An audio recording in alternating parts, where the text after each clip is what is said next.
As part of our ongoing commitment to student safety, we've installed a new visitor management system in our schools. The new system is designed to help schools identify and track visitors. Now, here's how it works.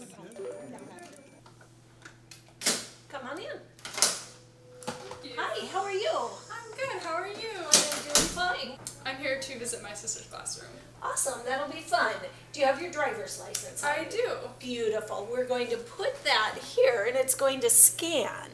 So drop it in any way you put it in, Okay. and it disappears into that slot. If you don't have a license, any government-issued ID will work.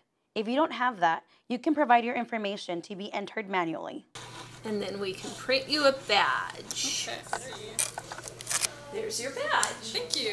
When you're done volunteering, you'll just come back here to the office, give us that back, and we'll click sign out, and you'll be all done. Sounds good. Perfect. You'll be going right down that hallway, and that's where the classroom is. Thank you. Have fun. Thanks.